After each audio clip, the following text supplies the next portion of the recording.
Hello, everyone.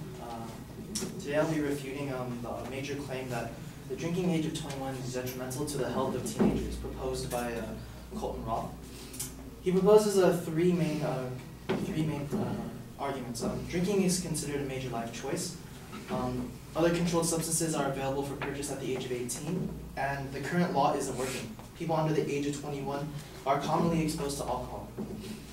While I do agree that some of these reasons are why they are detrimental, the way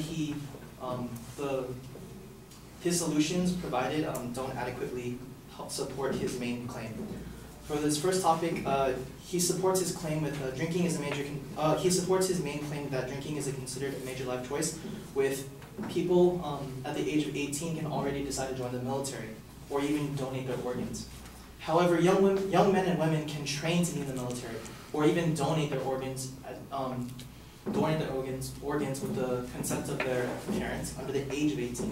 So that doesn't apply to the situation. As well as he insists that being the age of 18 is when your body develops completely.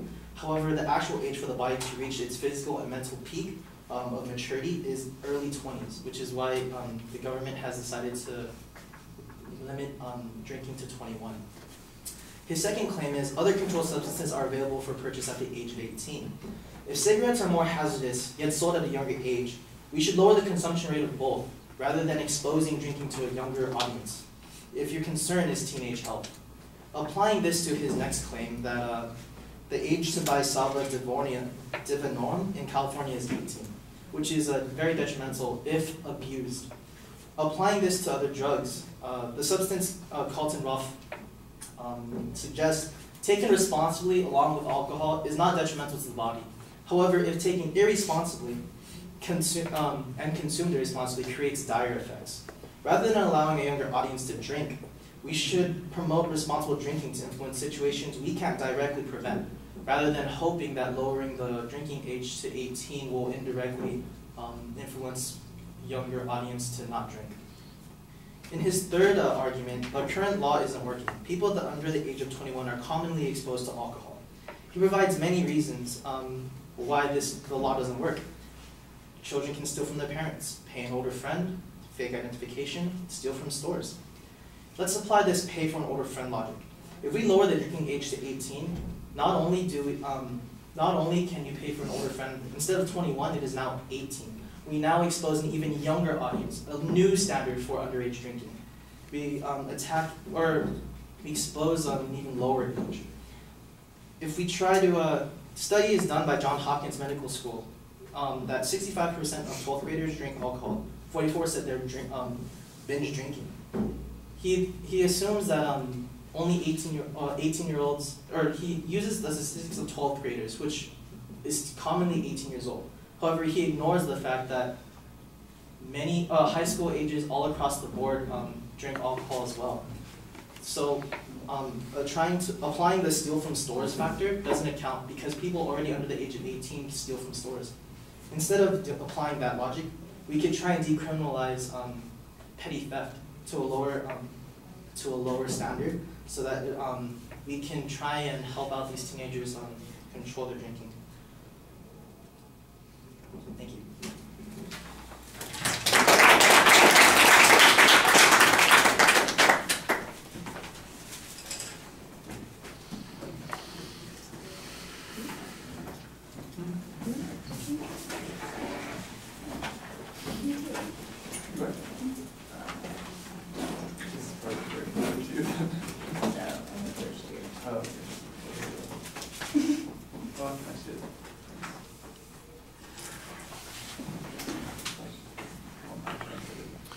Well, you'll label the main and secondary claims. I'm not exactly sure what all of the spinning goes, happens or means on that first point. It's a major life change or a major life choice, so on and so forth. I think this is a value argument. I don't know how it demonstrates that a harm to health occurs in this situation.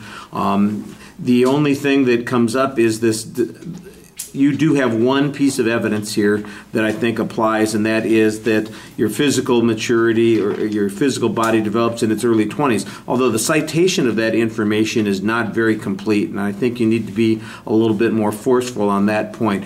The idea that that is the reason why the drinking age is at 21, I think, is a misunderstanding of the history of the drinking age, and I think that you are missing probably the most significant justification that's being used here, and it doesn't come into play at all. And so that's a little bit strange, because we did have lower drinking ages and they pushed the drinking age back up, and it's as if both the advocate and the opponent are ignoring whatever that reason is. And it seems strange to me that you're dancing around it. I don't understand what the point of that is. On the second point,